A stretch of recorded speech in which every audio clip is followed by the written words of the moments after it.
These kids have also just pushed through a really demanding school year. Many of them have been working twice as hard as their peers just to keep up. They're tired. They need a break too. So we're stuck in this tricky spot. How do we help them maintain their skills without burning them out completely? I'm Jenny Sherson, ex-special educator turned dyslexia interventionist. It wasn't so long ago that I, too, was overwhelmed by balanced literacy versus structured literacy, education speak, and everything in between. Fast forward after many, many hours of self-driven education, and you'll see I've built a thriving dyslexia practice helping students from age 6 to 18. My specialties? Working with the quote-unquote difficult, almost always 2E, student, and breaking down the complexities of dyslexia into everyday language strategies and action steps. Summer's coming up and I have no idea what to do with my dyslexic child. Should I enroll them in an academic program to catch up? Let them have a break? Find a dyslexia camp? There are so many options and I'm completely overwhelmed. If you're starting to think about summer plans for your dyslexic child, you're definitely not alone in feeling overwhelmed. Summer brings this tricky balancing act. We want the kids to have fun and enjoy their break, but we also worry about that dreaded summer slide, where they might lose some of the reading progress they've worked so hard for all year. Today, we're diving into the world of summer options for the dyslexic kids in our life. We'll talk about what kinds of programs are out there, what to look for, and how to find that sweet spot between academic support and good old-fashioned summer fun. Let's start by talking about the elephant in the room, that worry all parents have about their dyslexic child losing ground over the summer. Research shows that many students, especially those with learning differences, can experience regression during those long summer months away from consistent instruction. But here's the thing. These kids have also just pushed through a really demanding school year. Many of them have been working twice as hard as their peers just to keep up. They're tired. They need a break too. So we're stuck in this tricky spot. How do we help them maintain their skills without burning them out completely? And how do we make sure they still get to experience the joy and freedom that summer should bring? The good news is it doesn't have to be all or nothing. There are ways to build in some structure and support while still giving your child the chance to recharge their batteries. So, what's actually out there? Well, let's break this down into the main types of summer options you might consider. First, there are specialized academic programs specifically designed for dyslexic students. These are often intensive reading programs that follow structured literacy approaches. They typically run for several weeks during the summer and focus heavily on building reading, writing, and spelling skills. Then there are the traditional summer camps that happen to be supportive environments for kids with learning differences. These focus primarily on the typical camp activities, swimming, arts and crafts, sports, but they have staff who understand learning differences and can provide extra support when needed. There are also hybrid programs that try to strike a balance, maybe a couple hours of tutoring or academic work in the morning, followed by traditional camp activities in the afternoon. Places like Kildonian's Camp Dunnebeck fall into this category. And don't forget about individual tutoring, which gives you the flexibility to schedule sessions around other summer activities and tailor the instruction exactly to your child's needs. Finally, there are special interest camps that focus on your child's strengths and passions, whether that's coding, art, music, sports, or anything else they love. These can be incredible confidence builders, even if they don't directly address reading skills. So what should you look for in a summer program for your dyslexic child? What makes a camp or program truly dyslexia-friendly? First and foremost, the staff. Do they have any training or experience with learning differences? Do they understand what dyslexia actually is and isn't? Are they flexible and willing to make accommodations? The people working with your child matter so much more than fancy facilities or impressive brochures.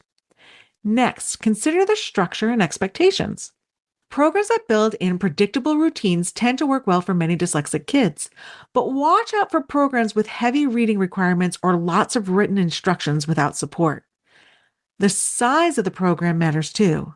Some dyslexic kids thrive in bigger, more active environments, while others do better with smaller groups and more individualized attention. You know your child best. And don't overlook the program's overall philosophy. Do they take a strength-based approach? Do they celebrate different learning styles? Or are they focused narrowly on fixing weaknesses? So, how do you find the right fit for your child? This is where things get really personal because no two dyslexic kids are exactly alike. What works beautifully for one child might be a disaster for another. Start by thinking about your child's specific needs and preferences. Are they exhausted from the school year and primarily need a chance to rebuild their confidence and enjoyment of learning? Or have they been making great progress with reading and you're worried about losing the momentum? Consider their interests and strengths too. Summer can be a perfect time to focus on the things they excel at, whether that's sports, art, music, science, coding, or anything else. Building competence in these areas creates positive ripple effects that extend to the academic confidence too. Don't forget to factor in your child's temperament and social needs. Are they an introvert who might be drained by a large, noisy camp environment? Or are they an extrovert who thrives on lots of social interaction? And be realistic about logistics. Location, schedule, costs, and how it fits with the rest of your family's summer plans all matter. Most importantly, involve your child in the decision. What are they hoping for this summer? What are they worried about? When kids have some ownership in the decision, they're much more likely to engage positively with whatever program you choose. Once you've chosen a summer option, there are some things you can do to set your child up for success. Have a conversation with the program director before things start. Be upfront about your child's strengths and challenges and discuss specific accommodations that might help. Most programs genuinely want to support all their campers, but they can't provide accommodations they don't know about. Consider creating a simple one-page profile of your child that highlights key information for staff, their strengths, challenges, interests, and specific strategies that work well. Keep it positive and practical. Prepare your child too. Talk through what to expect and practice how they might handle situations that could be tricky. This might include how to ask for help, what to do if they can't read written instructions, or how to take breaks when they're feeling overwhelmed. And keep the lines of communication open once the program starts. Check in with your child about how things are going and don't hesitate to touch base with staff if you notice signs that your child is struggling. Now, let's talk money for a minute, because specialized programs can be expensive, and that's a real consideration for most families. Specialized academic programs, specifically for dyslexic students, often come with the highest price tags, sometimes several $1,000s for a multi-week program. That's because they typically have highly trained staff and low student-to-teacher ratios. Traditional camps tend to be more affordable, although prices vary widely based on location, duration, and activities offered.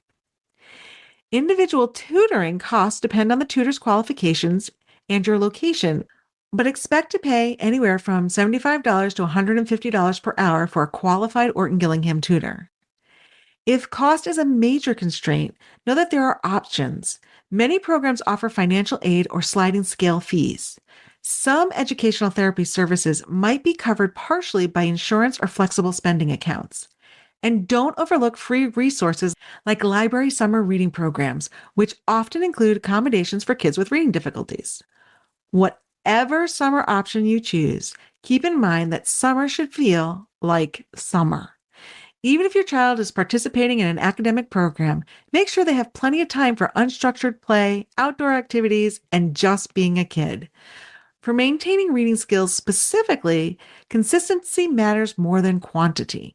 Short, regular reading sessions, maybe 15 to 20 minutes a day, will help maintain skills better than occasional marathon sessions. And audiobooks count. They're not cheating.